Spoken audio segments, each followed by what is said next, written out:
मिठापुर नामक गांव में एक बड़े ही विद्वान ज्ञानी ब्राह्मण रहते थे, जो लोगों के माथे को देखकर ही उस व्यक्ति का पूरा भविष्य बता देते थे। परंतु उनका जीवन संतान सुख से विरक्त था।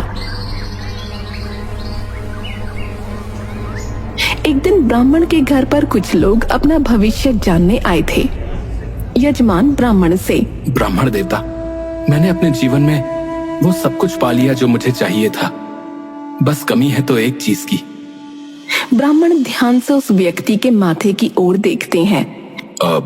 आपके जीवन में सब कुछ है, धन संपत्ति, ऊंचे कुल की अच्छी पत्नी, एक पुत्री जो बिल्कुल अपनी माँ का ही दूसरा स्वरूप है, कोमल स्वभाव, निर्मल मन, मधुर वाणी। सत्य कहा ब्राह्मण देवता, आपने तो बिना कुछ पूछे ही मेरे जीवन के बारे में सब कुछ बता दिया। ब्राह्मण देवता, कमी है तो सिर्फ एक पुत्र की। आपके जीवन में पुत्र सुख नहीं है। आप इस सुख से पूरी जिंदगी वंचित रहेंगे। हाँ, परंतु आपकी पुत्री का विवाह जिससे होगा वो आपका और आपकी पत्नी का ध्यान सदा एक पुत्र की भांति ही रखेगा। मैं आपकी बात समझ गया ब्राह्मण देवता। मुझे अपनी इस इच्छा को अधूरा ही रखना होगा कि मैं एक पुत्र का पिता बनूंगा। यजमान, पुत्र और पुत्री दोनों ही ईश्वर की देन है, तो आपको तो ईश्वर का धन्यवाद करना चाहिए कि उसने आपको संतान सुख दिया है। अन्यथा दुनिया में बहुत से लोग ऐसे हैं जो एक संतान की इच्छा रखते हैं, वो चाहे पुत्र हो या पुत्री। तभी वहां उपस्थित एक दूसरे यजमान ने कहा, ब्राह्मण देवता बिल्कुल सही कह रहे हैं। आप दूर क्यों जाते हैं? इन्हें ही देख लीजिए, सबका भविष्य बताते हैं, सबके संकट दूर करते हैं, परंतु आज तक खुद संतान सुख से वंचित हैं। क्या ये सत्य है ब्राह्मण देवता? हाँ, ये सत्य है। तो आप अपने संतान सुख के लिए कोई उपाय क्यों नहीं करते? आप तो स्वयं इतने ज्ञानी हैं। मेरे भाग्य में संतान सुख है, परंतु अभी उसका समय नहीं आया है। इस तरह कुछ साल और निकल जाते हैं। एक दिन ब्राह्मण की पत्नी एक सुंदर पुत्र को जन्म देती है। दोनों पति पत्नी बहुत ही प्रसन्न थे। उन्होंने विधि विधान करने के बाद पुत्र का नामकरण किया और उसका नाम उज्ज्वल रखा। ब्राह्मण अपनी पत्नी से, भाग्यवान, देर से ही सही, परंतु ईश्वर ने हमें संतान सुख दिया। आप सत्य कह रहे हैं। मैंने तो संतान सुख की आशा ही छोड़ दी थी, परंतु आप ही थे जिसका दृढ़ विश्वास था। मैं सबके भाग्य बताता हूँ, तो तुम्हें क्या लगता है कि मैंने अपना भाग्य नहीं देखा होगा? देखा था, इसलिए मुझे पूरा विश्वास था कि देर से ही सही, लेकिन हमें एक पुत्र रत्न की प्राप्ति अवश्य होगी। समय के साथ उज्ज्वल बड़ा होने लगा। ब्राह्मण देवता उसे हर तरह की शिक्षा देते। आप अभी से उज्ज्वल को सारे वेद पुराण बताते हैं। वो एक छोटा सा बालक है, उसे अभी क्या समझ आएगा जी? बाल्यकाल में बालक का मस्तिष्क सबसे ज्यादा तेजी से काम करता है। यदि उसे इस काल में अच्छी चीजें सिखाई जाएं, तो वो उसे सारे जीवन याद रहती हैं। वो अपने आसपास जो कुछ भी देखता है, सुनता है, उससे ही अपना भविष्य निर्माण करता है। और मैं चाहता हूँ कि उज्ज्वल मुझसे भी बड़ा विद्वान और ज्ञानी बने। अच्छा, तो ये बात है। आप उज्ज्वल को खुद से भी ज्यादा बड़ा ज्ञानी और विद्वान बनाना चाहते हैं। ठीक है, फिर तो मैं पिता और पुत्र के बीच कुछ भी नहीं बोल सकती। आपको जैसा उचित लगे आप करें। रोज बहुत सारे लोग ब्राह्मण देवता के पास अपना भविष्य जानने आते थे। कुछ अपनी समस्याओं का समाधान लेने आते। उज्ज्वल बड़े ध्यान से रोज नए चेहरों को देखता। एक दिन उसके पिता लोगों का भविष्य बता रहे थे और उज्ज्वल वहीं बैठा खेल रहा था। उत्सुकतावश पिता के पास जाता है। पिताजी, आप इन सब लोगों को क्या बता रहे हैं? पुत्र, मैं इन लोगों का भाग्य देखकर इन्हें इनका भविष्य बता रहा हूँ कि कल उनके जीवन में क्या घटित होने वाला है। पिताजी, मुझे भी मेरा भविष्य जानना है। पुत्र, अभी तुम सिर्फ 6 वर्ष के हो और इतनी कम आयु में तुम्हें तुम्हारा भविष्य जानने की आवश्यकता नहीं है। तुम और बड़े हो जाओ, फिर मैं अवश्य तुम्हें तुम्हारा भविष्य बताऊंगा कि तुम जीवन में क्या प्राप्त करोगे और कब, परंतु उचित समय आने पर। उज्जवल पिता से नाराज होकर वहां से चला गया, परंतु वो आए दिन लोगों को इस तरह पिता से अपना भविष्य जानते देख उत्सुक रहता। कुछ समय बाद एक दिन उज्जवल अपनी माता से बोला, माँ, आज मैं भोजन नहीं करूँगा। ऐसा क्यों पुत्र? क्या तुम्हारी तबीयत ठीक नहीं है? मैं तुम्हें वैद्य जी के पास ले चलती हूँ। नहीं, मुझे कुछ भी नहीं हुआ है, बस आज मुझे भोजन नहीं करना। माँ बड़ी देर तक उज्जवल को मनाती रही, परंतु उज्जवल ने तो जिद ठान रखी थी कि उसे आज भोजन नहीं करना। थक हार कर उज्जवल की माँ ब्राह्मण देवता के पास जाती है। आज आपके पुत्र ने एक अनोखी जिद कर रखी है। बच्चे अक्सर नई नई तरह की जिद किया करते हैं। ये तो बताओ, आज हमारे पुत्र ने क्या जिद की है? उसे क्या चाहिए? उसे भोजन नहीं करना और कुछ कारण भी नहीं बता रहा, बस जिद करके बैठा है कि मुझे आज भोजन नहीं करना। अच्छा ठीक है, मैं चलता हूँ और अपने पुत्र को मनाकर उसे भोजन कराता हूँ। क्या बात है पुत्र, तुम्हें भोजन क्यों नहीं करना? क्या तुम्हें कुछ विशेष पकवान खाने की इच्छा हो रही है? नहीं, मुझे कुछ भी खाने की इच्छा नहीं हो रही। तो क्या तुम्हें खेलने के लिए कोई नया खिलौना चाहिए? नहीं, मुझे कुछ भी नहीं चाहिए। फिर तुम्हें भोजन क्यों नहीं करना है? क्योंकि मुझे सबकी तरह अपना भविष्य जानना है, जो आप मुझे नहीं बता रहे। परंतु उसके लिए तुम अभी बहुत छोटे हो। कुछ वर्षों बाद मैं तुम्हें तुम्हारा भविष्य अवश्य बताऊंगा। ठीक है, तो जब आप मुझे मेरा भविष्य बताएंगे तब मैं भोजन करूंगा। आपने भी न जाने इसे क्या समझा दिया है। मैंने क्या समझा दिया है भाग्यवान? मैंने तो बस यही कहा कि भविष्य जानने के लिए तुम अभी छोटे हो। आप उसे उसका भविष्य क्यों नहीं बता देते? क्या आप भी छोटे बालक हैं? ठीक है, बैठो, मैं तुम्हें तुम्हारा भविष्य बताता हूँ। उज्जवल खुशी से पिता के समक्ष बैठ जाता है और ब्राह्मण अपनी आंखें बंद करके कुछ ध्यान करते हैं और फिर उसके मस्तक को ध्यान पूर्वक देखते हैं। उसके भाग्य में क्या लिखा है? ये क्या? उज्जवल का विवाह एक नीच कुल की कन्या से होगा। नहीं नहीं, अगर ऐसा हुआ तो मैं किसी को मुंह दिखाने के लायक नहीं रहूंगा। मैं ऐसा नहीं होने दे सकता, क्योंकि अगर मैं भाग्य देख सकता हूं तो मैं भाग्य को बदल भी सकता हूं। बताइए ना पिताजी, मेरे भाग्य में क्या लिखा है? पुत्र, तुम्हारे भाग्य में लिखा है कि तुम एक बहुत विद्वान व्यक्ति बनोगे और तुम्हारा विवाह एक बड़ी ही सुंदर कन्या से होगा। नन्हा सा उज्जवल पिता की इतनी बात सुनकर खुशी खुशी वहां से चला जाता है, परंतु ब्राह्मण के मन में एक चिंता घर कर जाती है और वो अपनी पुस्तक पलटने लगते हैं।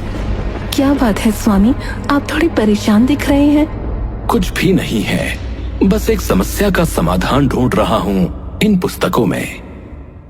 ब्राह्मण की पत्नी वहां से चली जाती है और ब्राह्मण अपनी पुस्तक से देखकर ग्रहों की गणना शुरू करते हैं और अंततः उन्हें पता चलता है कि गंगा किनारे 20 कोस की दूरी पर एक मछुआरा रहता है जिसकी 4 कन्याएं हैं और सबसे छोटी कन्या का योग ही विवाह के लिए उज्जवल के साथ बन रहा है। ब्राह्मण खुद से बोलता है, मैं इतने लोगों का भाग्य बताता हूँ, उन्हें उनकी समस्याओं का समाधान देता हूँ, तो मैं अपने पुत्र का भाग्य भी बदल सकता हूँ। मैं उसका विवाह कभी भी एक नीची जाति की कन्या के साथ नहीं होने दूंगा। ब्राह्मण मछुआरे के घर की ओर निकल पड़ता है और वहां पहुंच जाता है। ब्राह्मण को देखकर मछुआरा और उसकी पत्नी बड़े प्रसन्न होते हैं। ब्राह्मण देवता, आज तो हमारा जीवन और घर दोनों ही धन्य हो गए जो आपके चरण हमारे इस कुटिया में पधारे हैं। मैं किसी उद्देश्य से तुम्हारे द्वार पर आया हूँ। क्या तुम्हारे घर 9 माह पूर्व किसी कन्या का जन्म हुआ है? अब ब्राह्मण देवता, मेरी छोटी पुत्री का जन्म 9 माह पूर्व हुआ है। क्या तुमने उसका नाम रूपा रखा है? जी जी ब्राह्मण देवता, आप बिल्कुल सत्य कह रहे हैं, परंतु आपको यह सब कैसे पता चला? देखो मछुआरे, मैं एक त्रिकालदर्शी और बहुत बड़ा ज्ञानी ब्राह्मण हूँ। मैं तो तुम्हारे गांव से अपनी यात्रा पर निकल रहा था, तभी मुझे आभास हुआ कि तुम्हारी सबसे छोटी पुत्री के तुम्हारे घर में रहने से तुम पर बहुत बड़ा संकट आ जाएगा। अब कैसा संकट ब्राह्मण देवता? जब तक ये पुत्री तुम्हारे घर के अंदर है तब तक तुम्हें पुत्र रत्न की प्राप्ति नहीं हो सकती, और यदि तुम अपने आंगन में पुत्र को देखना चाहते हो तो तुम्हें उस पुत्री को घर से और अपने जीवन दोनों से दूर करना होगा। ब्राह्मण देवता, अभी तो ये बहुत छोटी है, सिर्फ 9 माह की है, हम इसे कहाँ छोड़ देंगे? मैं तुम्हारी इसमें मदद कर सकता हूँ। मेरी कोई पुत्री नहीं है, तुम इसे मुझे दे दो। मैं इसका पालन पोषण करूंगा और एक अच्छे से घर में इसकी शादी कर दूंगा। मछुआरा और उसकी पत्नी दोनों आपस में सलाह करके ब्राह्मण देवता को कन्या सौंप देते हैं। वहां से निकलकर ब्राह्मण देवता अपने मन में चिंतन करने लगते हैं। यदि मैं इस बच्ची को मार देता हूँ तो मुझे एक मासूम की हत्या का दोष लगेगा। इससे छुटकारा पाने के लिए मुझे कोई और रास्ता ढूंढना होगा। तभी उसकी नजर एक बुढ़िया की कुटिया पर पड़ती है, जो अपने घर के बाहर बैठी टोकरियां बना रही होती है। ब्राह्मण बुढ़िया से, क्या आप मुझे एक टोकरी दे सकती हैं? अवश्य ब्राह्मण देवता, आपको जो टोकरी चाहिए आप ले जाइए। ब्राह्मण एक टोकरी लेकर सीधा नदी के तट पर जाता है और बच्ची को हाथ में लेकर उससे कहता है, मुझे क्षमा करना पुत्री, परंतु मेरे पास दूसरा कोई उपाय नहीं है। मुझे अपने पुत्र का भाग्य बदलना है और इसके लिए तुम्हें अपने जीवन का बलिदान देना होगा। मैं तुम्हें इस टोकरी में डालकर गंगा मैया को समर्पित करता हूँ। मुझे क्षमा करना। ब्राह्मण बच्ची को टोकरी में डालकर नदी में छोड़ देता है और ये सोचता है, ये टोकरी थोड़ी ही देर में पानी में डूब जाएगी और ये बच्ची अपने आप अपने प्राण त्याग देगी। परंतु नियति को कुछ और ही मंजूर था। टोकरी पानी के प्रवाह के साथ बहते हुए दूसरे किनारे पहुंच जाती है, जहां पर एक ब्राह्मण स्नान करने आया था। टोकरी देखकर, अरे ये टोकरी किसकी है? ब्राह्मण टोकरी को खोलकर देखता है। हे प्रभु, ये छोटा सा शिशु, इसे किसने टोकरी में डालकर गंगा मैया में छोड़ दिया है? कोई है आसपास?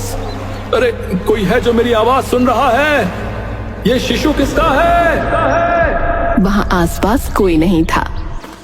फिर वो ब्राह्मण उस टोकरी को लेकर अपने घर जाते हैं और अपनी पत्नी से कहते हैं, देखो, आज गंगा मैया ने हमारी वर्षों की मनोकामना पूरी कर दी। कैसी मनोकामना? और ये टोकरी क्या लाए हैं आप? रोज सुबह गंगा में स्नान के लिए जाता था तो गंगा मैया से मांगता था कि हमें एक संतान दे दे, और आज गंगा मैया ने हमें एक संतान दे दी है।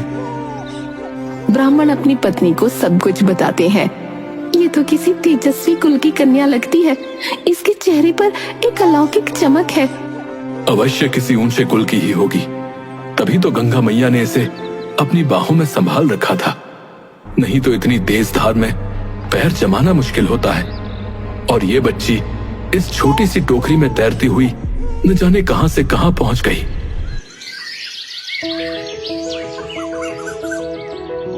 ब्राह्मण और उसकी पत्नी उस कन्या को अपनी पुत्री की तरह पालन पोषण करने लगे और उसे अच्छे संस्कार, शिक्षा सब कुछ प्रदान किया। धीरे धीरे कन्या बड़ी हो गई और उसकी सुंदरता बढ़ती ही गई।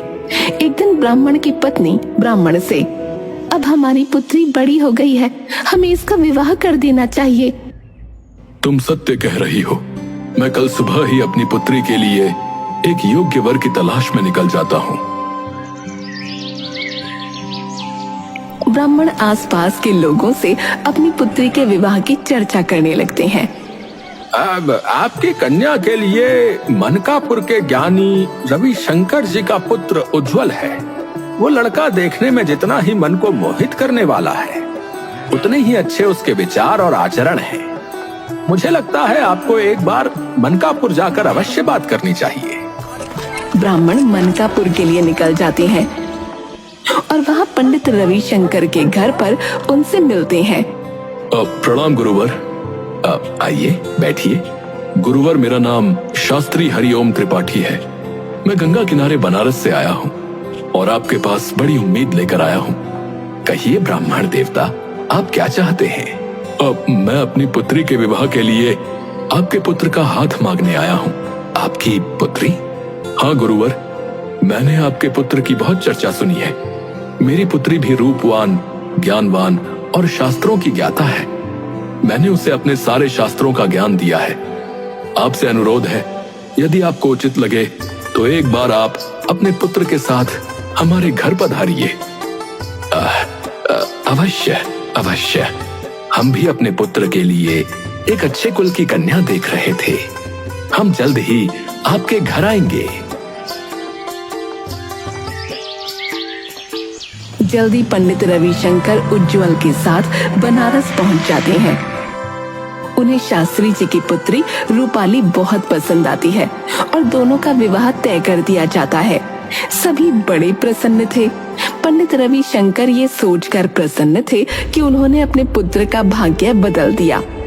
उज्जवल रूपाली को पत्नी के रूप में पाकर प्रसन्न था और रूपाली उज्जवल को पति के रूप में पाकर प्रसन्न थी। ब्राह्मण उज्जवल को दामाद के रूप में पाकर प्रसन्न थे, परंतु नियति ने अपना खेल तो कर दिया था। एक दिन रूपाली अपने ससुर के पास चाय लेकर जाती है और उनसे कहती है, पिताजी, आप सबका भाग्य देखते हैं, क्या आप मेरा भाग्य नहीं देखेंगे? मुझे भी अपना भाग्य दिखाना है। पुत्री, तुम्हारा भाग्य तो बहुत ही अच्छा है। तुम्हें उज्जवल जैसा पति मिला है। इतने ऊंचे कुल में तुमने जन्म लिया। ऊंचे कुल में तुम ब्याही गई और अब क्या जानना चाहती हो? पिताजी, आप एक बार मेरा भविष्य भी तो देखिए।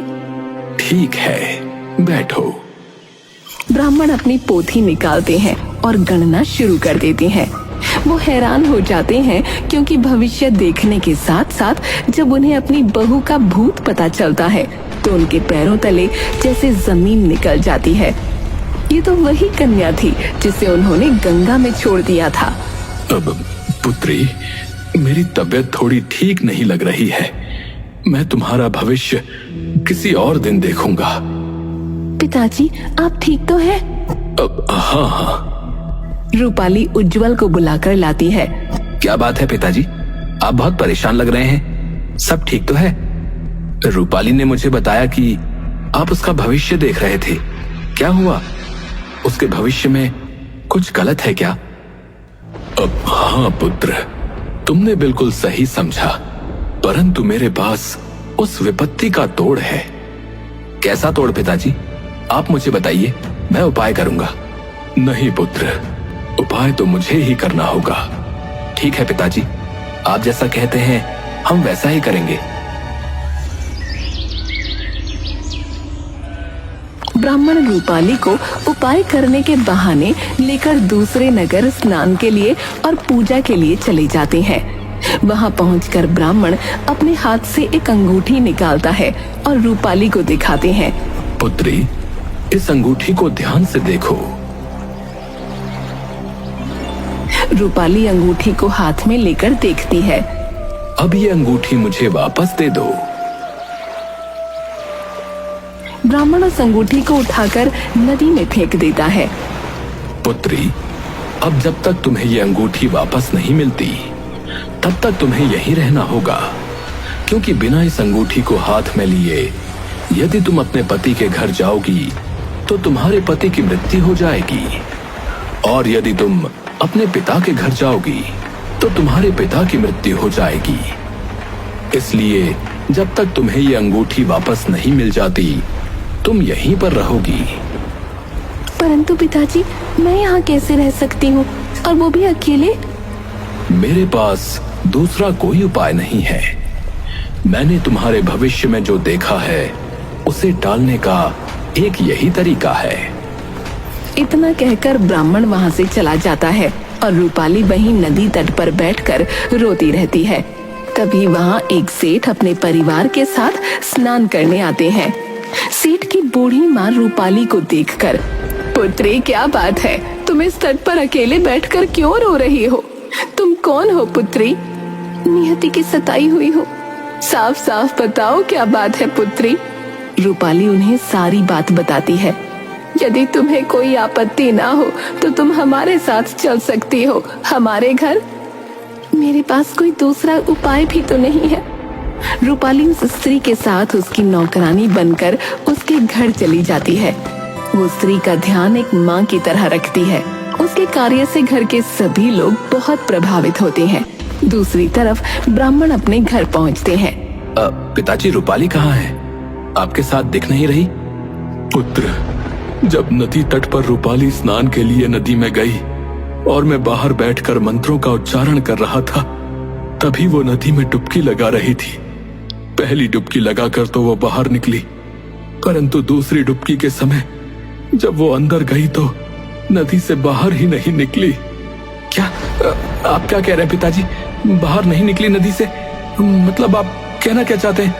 पुत्र, मैंने रूपाली को ढूंढने की बहुत कोशिश की, परंतु वो मुझे कहीं नहीं मिली।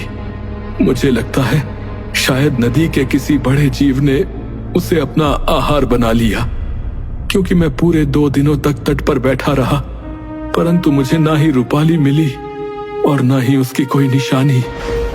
उज्जवल रूपाली के जाने से बहुत उदास था, लेकिन समय हर घाव को भर देता है। कुछ समय बाद उज्जवल भी अपनी दिनचर्या में पहले की भांति व्यस्त हो गया, परंतु रूपाली का ख्याल उसे हर पल आता। एक दिन ब्राह्मण उज्जवल से, पुत्र, तुम कब तक अपनी पत्नी के वियोग में अकेले रहोगे? और फिर हमारी भी उम्र हो चुकी है।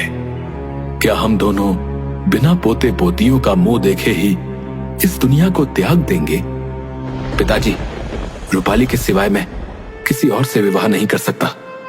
पुत्र, ये तो जीवन है और ये सब तुम्हारे भाग्य में लिखा था, परंतु भाग्य के आगे तो किसी का वश नहीं चलता, और तुम्हारे भाग्य में दूसरा विवाह भी लिखा हुआ है। माता पिता के समझाने पर उज्जवल दूसरे विवाह के लिए मान जाता है और उसी गांव में रिश्ते के लिए पहुंच जाता है, जहां पर रूपाली सेठ की मां की नौकरानी बनकर रह रही होती है और सेठ ब्राह्मण का परम मित्र था। पुत्र, पहले हम हमारे मित्र के घर चलेंगे और फिर वहां विश्राम करने के बाद तुम्हारे लिए कन्या देखने जाएंगे। ठीक है पिताजी, जैसा आपको उचित लगे। दोनों सेठ के घर पहुंच जाते हैं और भोजन के समय जब उज्जवल रूपाली को अपने सामने जीवित देखता है तो आश्चर्यचकित होकर बोलता है, रूपाली, तुम यहाँ? तुम कहाँ चली गई थी? पिताजी ने तुम्हें कितना ढूंढा। मैं तो कहीं नहीं गई थी।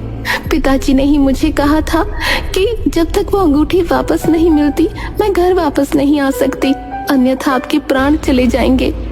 पिताजी, रूपाली ये सब क्या कह रही है?